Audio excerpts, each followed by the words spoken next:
왜 당신의 꿈은 늘 주변 사람들의 미움을 받을까요? 지금 이 순간에도 당신이 품고 있는 그 소중한 꿈 때문에 가족들이 차가워지고 친구들이 등을 돌리고 있지는 않나요? 혹시 당신도 요셉처럼 하나님이 주신 비전을 나눴다가 오히려 더 큰 고립감을 느끼고 계신가요? 오늘 이 영상에서 여러분은 4000년 전 요셉이 겪었던 그 아픈 경험을 통해 왜 꿈꾸는 자가 미움받을 수밖에 없는지, 그리고 그 미움 속에서도 어떻게 하나님의 계획이 완성되어 가는지 명확하게 깨달으시게 될 것입니다. 창세기 37장을 펼쳐보겠습니다. 요셉이 17세였을 때 형들과 함께 양을 치며 아버지에게 그들의 악한 소문을 전했습니다. 이스라엘은 요셉을 늙어서 얻은 아들이므로 모든 아들들보다 사랑하여 그를 위하여 채색 옷을 지어 입혔더니 그의 형들이 아버지가 형들보다 그를 사랑함을 보고 그를 미워하여 그에게 화목하게 말할 수 없었더라. 여기서 중요한 것을 놓치면 안 됩니다. 미움의 시작은 꿈이 아니었어요. 이미 요셉에 대한 시기와 질투가 쌓여있던 상황에서 꿈은 그저 폭발의 도화선이 되었을 뿐입니다. 많은 분들이 내가 꿈을 말하지 않았더라면, 내가 조용히 있었더라면 하며 자책하시는데, 오늘 이 말씀을 통해 그런 자책에서 완전히 해방되시기 바랍니다. 왜냐하면 이것은 단순한 가족 갈등이 아니라 하나님의 거대한 계획의 첫 번째 단계였기 때문입니다. 요셉이 꿈을 꾸고 그의 형들에게 말하매 그들이 그를 더욱 미워하였더라. 요셉이 그들에게 이르되 청하건대 내가 꾼 꿈을 들어보시오. 우리가 밭에서 곡식단을 묶더니 네 단은 일어서고 당신들의 단들은 네 단을 둘러서서 절하더이다. 형들의 반응을 보세요. 그의 형들이 그에게 이르되 내가 참으로 우리의 왕이 될 것이냐, 참으로 우리를 다스릴 것이냐고. 그의 꿈과 그의 말로 말미암아 그를 더욱 미워하였더라. 여러분, 이 장면에서 우리가 배워야 할 첫 번째 진리는 이것입니다. 하나님이 주신 꿈은 반드시 현실이 됩니다. 하지만 그 과정에서 우리는 예상치 못한 고통을 겪게 됩니다. 요셉의 형들이 왜 이렇게 격렬하게 반응했을까요? 그들은 이미 아버지의 편애를 경험하고 있었고, 이제 동생이 자신들보다 높은 자리에 오르게 될 것이라는 예언을 듣게 된 거예요. 현실적으로 생각해 보세요. 당시 이스라엘 사회에서 맏아들의 권위는 절대적이었습니다.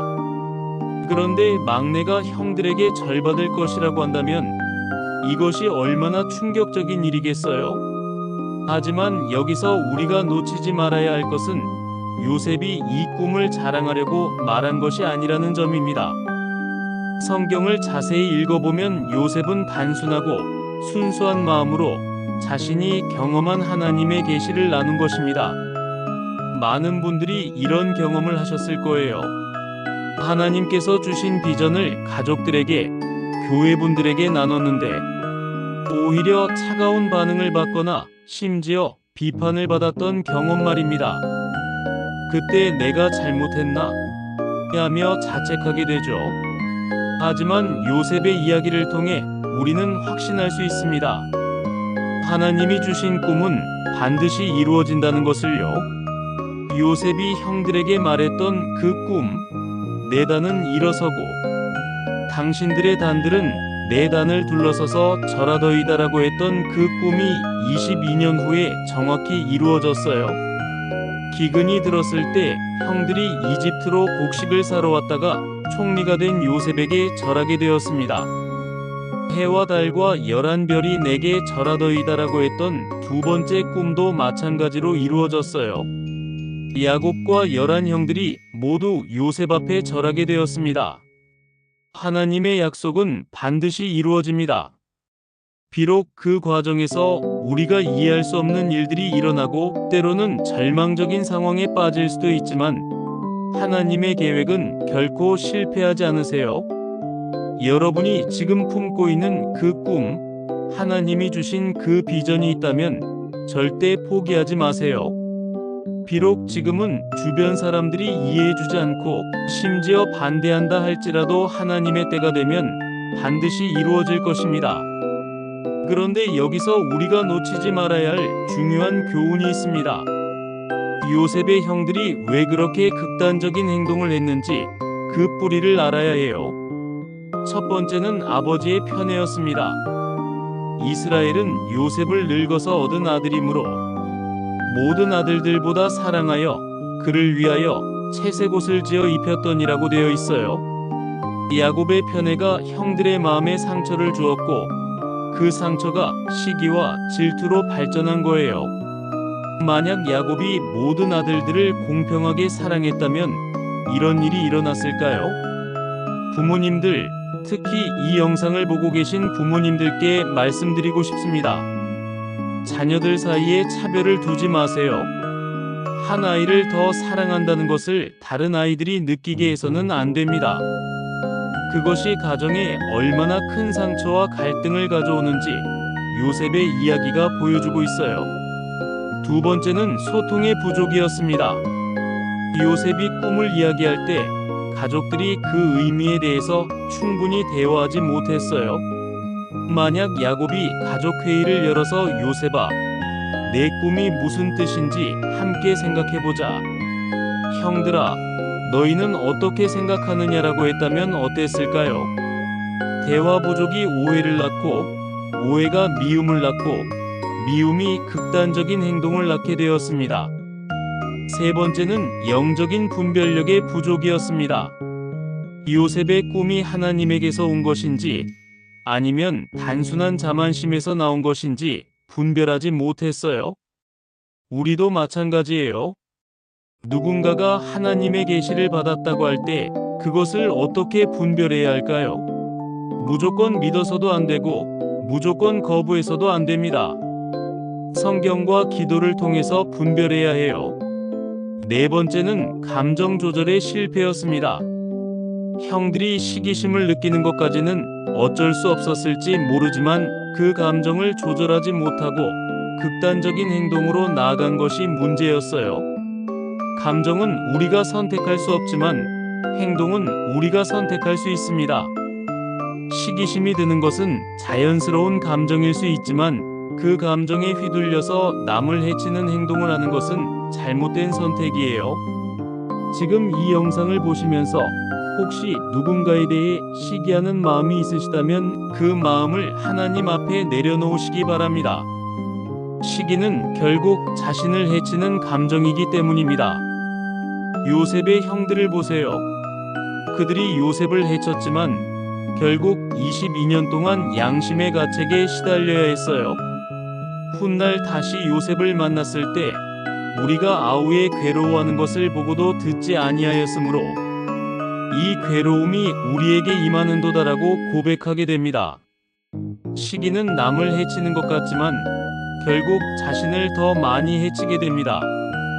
그렇다면 우리는 요셉의 이야기에서 무엇을 배워야 할까요? 어떻게 실제 생활에 적용할 수 있을까요? 먼저 꿈꾸는 자로 사는 법을 배워야 합니다. 하나님이 주신 꿈과 비전을 포기하지 말고 끝까지 붙잡고 가야 해요. 비록 주변에서 이해해주지 않는다 해도 말입니다. 하지만 동시에 지혜롭게 꿈을 나누는 법도 배워야 해요. 요셉이 실수한 부분이 있다면 때와 장소를 가리지 않고 꿈을 이야기한 것일 수 있어요. 하나님이 주신 계시라 할지라도 그것을 나누는 때와 방법이 중요합니다. 예수님도 개에게 거룩한 것을 주지 말며 돼지 앞에 진주를 던지지 말라고 말씀하셨어요. 하나님이 주신 소중한 비전일수록 더 신중하게, 더 지혜롭게 나누어야 합니다. 두 번째로 시기하는 마음을 다스리는 법을 배워야 해요. 다른 사람이 축복받는 것을 보고 시기하기보다는 그것을 통해 하나님의 선하심을 발견하고 감사해야 합니다. 저 사람이 축복받는 것을 보니 하나님도 나를 축복해 주실 것이구나, 이렇게 생각의 전환을 해야 해요. 다른 사람의 성공이 나의 실패를 의미하는 것이 아니라 하나님의 축복이 얼마나 크신지를 보여주는 증거라고 생각해야 합니다. 세 번째로, 고난 중에도 하나님을 신뢰하는 법을 배워야 해요. 요셉은 어떤 상황에서도 하나님을 원망하지 않았어요. 보디발의 집에서도 감옥에서도 항상 최선을 다했습니다. 우리도 어려운 상황에 빠졌을 때 왜 하나님은 나에게 이런 시련을 주시는가 하며 원망하기보다는 하나님께서 이 상황을 통해 나를 어떻게 훈련시키려고 하시는가 하며 배우는 자세를 가져야 해요. 네 번째로, 용서하는 법을 배워야 합니다. 요셉은 훗날 자신을 팔아버린 형들을 용서했어요. 당신들은 나를 해하려 하였으나 하나님은 그것을 선으로 바꾸사 오늘과 같이 많은 백성의 생명을 구원하게 하시려 하셨나니라고 말했습니다. 이것이 바로 신앙인의 관점이에요. 사람들이 나를 해치려 했던 일들까지도 하나님의 선한 계획 안에서 해석할 수 있는 것이 진정한 믿음입니다. 마지막으로, 하나님의 타이밍을 기다리는 법을 배워야 해요. 요셉의 꿈이 이루어지기까지 22년이 걸렸어요. 17세에 꿈을 꾸고 39세에 그 꿈이 완전히 이루어졌습니다. 하나님의 타이밍은 우리의 타이밍과 다릅니다. 우리는 빨리빨리를 원하지만 하나님은 정확한 때에 정확한 방법으로 이루어 가세요. 여러분도 하나님이 주신 꿈을 품고 계시다면 그 꿈이 이루어질 때까지 인내하며 기다리시기 바랍니다. 그리고 기다리는 동안 게으르게 있지 말고 계속해서 준비하고 성장해 나가시기 바랍니다. 지금까지 이 말씀이 은혜가 되셨다면 좋아요 버튼을 눌러주시고 댓글로 여러분의 간증도 나눠주세요. 그리고 이런 내용으로 더 많은 영상을 보고 싶으시다면 구독과 알림 설정도 부탁드립니다. 사랑하는 성도 여러분, 오늘 우리는 요셉의 이야기를 통해 많은 교훈을 얻었습니다. 첫째, 하나님이 주신 꿈은 반드시 이루어진다는 것입니다. 비록 그 과정에서 우리가 이해할 수 없는 일들이 일어나고 때로는 절망적인 상황에 빠질 수도 있지만 하나님의 약속은 결코 실패하지 않습니다. 둘째, 고난도 하나님의 계획 안에 있다는 것입니다. 요셉이 형들에게 팔린 것, 보디발의 집에서 누명을 쓴 것, 감옥에 갇힌 것, 이 모든 것이 하나님의 허락 안에서 일어난 일들이었고 결국 더 큰 축복으로 이어졌습니다. 셋째, 시기와 질투는 결국 자신을 해친다는 것입니다. 요셉의 형들이 보여준 것처럼 시기는 올바른 판단력을 잃게 만들고 돌이킬 수 없는 실수를 하게 만듭니다.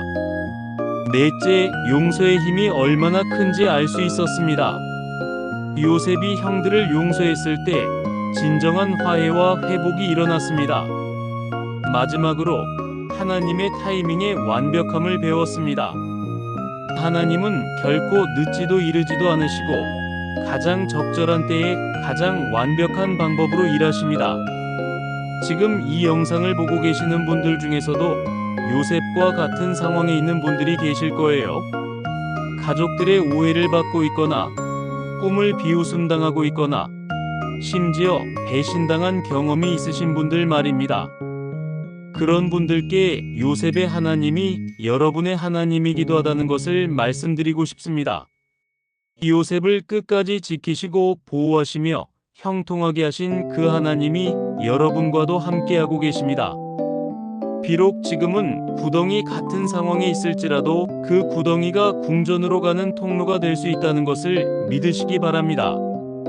비록 지금은 꿈이 산산조각난 것 같아도 하나님은 그 꿈의 파편들을 모아서 더 아름다운 모자이크를 만들어 가고 계신다는 것을 믿으시기 바랍니다. 그리고 지금 누군가를 시기하고 있거나 미워하고 있는 마음이 있으시다면 이 시간에 그 마음을 내려놓으시기 바랍니다. 시기와 미움은 결국 여러분 자신을 해치는 독과 같습니다. 대신 다른 사람의 성공을 축하해주고 다른 사람의 꿈을 응원해주는 마음을 가지시기 바랍니다. 그럴 때 하나님도 여러분의 꿈을 더욱 크게 이루어 주실 것입니다. 요셉의 이야기는 4000년 전의 이야기지만 오늘 우리에게도 여전히 생생한 교훈을 주고 있습니다. 하나님의 말씀은 살아있고 운동력이 있어서 시대를 초월해서 우리의 마음을 움직이고 변화시킵니다. 이 영상을 통해 위로받고 힘을 얻으셨다면 주변에 있는 힘들어하는 분들에게도 이 말씀을 나눠주세요. 하나님의 위로가 필요한 모든 분들에게 이 말씀이 전해져서 많은 사람들이 소망을 잃지 않고 꿈을 포기하지 않게 되기를 간절히 소망합니다. 여러분 모두가 요셉처럼 어떤 상황에서도 하나님을 신뢰하며 끝까지 꿈을 포기하지 않는 믿음의 사람들이 되시기를 예수님의 이름으로 축복합니다. 다음 영상에서는 요셉이 이집트에서 어떻게 총리가 되었는지, 그리고 형들과 어떻게 감동적인 재회를 하게 되었는지에 대해 더 자세히 나눠보겠습니다. 구독과 좋아요, 그리고 알림 설정 잊지 마시고 댓글로도 여러분의 소중한 생각들을 나눠주세요. 하나님의 크신 사랑과 은혜가 여러분 모두에게 충만하시기를 기도합니다. 지금까지 사마리아였습니다. 감사합니다. 끼는 우리에게 말합니다. 하나님이 주신 꿈은 때로 주변 사람들의 이해를 받지 못할 수 있다는 것을요. 그리고 그것이 바로 하나님의 계획의 일부라는 것입니다. 요셉이 또 다른 꿈을 꾸고 그것을 그의 형들에게 말하여 이르되 보라. 내가 또 꿈을 꾼즉 해와 달과 11별이 내게 절하더이다 하니라. 그가 그의 아버지와 형들에게 말하매 그의 아버지가 그를 꾸짖고 그에게 이르되 내가 꾼 꿈이 무엇이냐? 나와 내 어머니와 내 형들이 참으로 가서 땅에 엎드려 내게 절하겠느냐? 여기서 흥미로운 것은 아버지 야곱의 반응입니다. 야곱은 요셉을 꾸짖으면서도 그의 아버지는 그 말을 간직해 두었더라고 기록되어 있어요. 이것이 바로 신앙의 아버지 이스라엘의 모습입니다. 겉으로는 아들을 꾸짖으면서도 속으로는 이것이 하나님의 계시일 수 있다는 것을 인정하고 있는 거예요. 여러분도 이런 경험이 있으실 겁니다. 가족들이 당신의 꿈을 반대하거나 이해하지 못할 때 그 중에서도 한두 사람은 조용히 당신을 지켜보고 있는 사람이 있었을 거예요. 하나님은 절대로 당신을 혼자 두지 않으십니다. 야곱이 이 말을 간직해 둔 이유는 무엇일까요? 그 자신도 어려서부터 하나님의 특별한 계시를 받아온 사람이었기 때문입니다. 베델에서 사다리를 보았던 그 경험, 야복강에서 천사와 씨름했던 그 경험들이 있었기 때문에 아들의 꿈도 단순한 허황된 꿈이 아닐 수 있다는 것을 알고 있었던 거예요. 그런데 형들의 미움은 더욱 깊어져 갔습니다. 그의 형들은 시기하되 그의 아버지는 그 말을 간직해 두었더라. 시기라는 감정이 얼마나 무서운지 아세요? 시기는 사람의 마음을 완전히 어둡게 만들고 결국 돌이킬 수 없는 일을 저지르게 만듭니다. 가인이 아벨을 죽인 것도 사울이 다윗을 죽이려 한 것도 모두 시기 때문이었어요. 지금 이 영상을 보시는 분 중에서도 혹시 누군가를 시기하고 있지는 않으신가요? 그 사람이 받는 축복이, 그 사람의 성공이, 그 사람의 은사가 부럽고 시기스럽지는 않으신가요? 요셉의 형들이 보여준 시기의 결말을 보면서 우리도 우리 마음을 점검해 보시기 바랍니다. 시기는 결국 자신을 파멸로 이끄는 감정이기 때문입니다. 그의 형들이 세겜에서 아버지의 양떼를 칠 때에 이스라엘이 요셉에게 이르되 내 형들이 세겜에서 양을 치지 아니하느냐? 너를 그들에게로 보내리라. 요셉이 아버지에게 대답하되 내가 여기 있나이다 하니 이스라엘이 그에게 이르되 가서 내 형들과 양 떼가 다 잘 있는지 보고 내게 돌아와 말하라 하고 그를 헤브론 골짜기에서 보내니 그가 세겜으로 가니라. 여러분, 이 장면을 상상해 보세요. 요셉은 아무것도 모르고 순수한 마음으로 형들을 찾아갑니다. 아버지의 명령에 순종해서 형들이 잘 있는지 확인하고 양떼는 안전한지 보고 오라는 심부름을 하러 가는 거예요. 그런데 세겜에 갔을 때 형들이 없었습니다. 어떤 사람이 요셉에게 그들이 여기서 떠나는 것을 내가 들었는데 도단으로 가자 하더라고 알려줍니다. 여기서 하나님의 섭리를 보게 됩니다. 만약 형들이 세겜에 그대로 있었다면 어떻게 되었을까요? 아마도 큰 일은 일어나지 않았을 거예요. 하지만 하나님은 요셉을 더 멀리 도단까지 가게 하셨습니다. 도단은 세겜에서 약 25km 떨어진 곳이에요. 걸어서 하루 종일 걸리는 거리입니다. 요셉은 피곤하고 지친 몸으로 형들을 찾아 도단까지 갔습니다. 때로 우리 인생에서도 이런 일들이 일어나요. 한 곳에서 다른 곳으로 또 다른 곳으로 계속 이끌려가는 것 같은 상황들 말입니다. 그때 우리는 왜 이렇게 복잡하게 되는 거지? 왜 이렇게 돌아가야지? 하며 답답해하게 되죠. 하지만 하나님의 계획은 우리가 생각하는 것보다 훨씬 더 정교하고 완벽합니다. 요셉이 도단까지 가게 된 것도 그곳에서 일어날 일들도 모두 하나님의 계획 안에 있었던 거예요. 그들이 멀리서 요셉을 보고 그가 자기들에게 가까이 이르기 전에 그를 죽이기로 꾀하여 서로 말하되 꿈꾸는 자가 온다. 자, 그를 죽여 한 구덩이에 던지고 우리가 말하기를 악한 짐승이 그를 잡아먹었다 하자 그의 꿈이 어떻게 되는지 볼 것이니라 하는지라. 꿈꾸는 자가 온다. 이 한마디에 형들의 마음이 다 담겨 있어요. 그들에게 요셉은 더 이상 동생이 아니었습니다. 그저 자신들의 자존심을 짓밟고 자신들의 미래를 위협하는 꿈꾸는 자였을 뿐이에요. 여러분, 세상 사람들이 당신을 어떻게 부르고 있나요? 혹시 당신도 주변 사람들에게 꿈만 꾸는 사람, 현실 감각이 없는 사람, 이상주의자 이런 식으로 불리고 있지는 않나요? 그렇다면 오히려 기뻐하셔야 합니다. 왜냐하면 하나님이 주신 꿈을 품고 사는 사람은 세상 사람들에게 그렇게 보일 수밖에 없기 때문입니다. 르우벤이 듣고 요셉을 그들의 손에서 구원하려 하여 이르되 우리가 그의 생명은 해하지 말자 하고 르우벤이 또 그들에게 이르되 피를 흘리지 말라. 그를 광야 그 구덩이에 던지고 손을 그에게 대지 말라니. 이는 그가 요셉을 그들의 손에서 구원하여 그의 아버지에게로 돌려보내려 함이었더라. 여기서 하나님의 섭리가 또 나타납니다. 11명의 형들이 모두 요셉을 죽이려고 했지만 하나님은 그중 한 사람 르우벤의 마음을 움직이셨어요. 르우벤이 왜 요셉을 구하려 했을까요?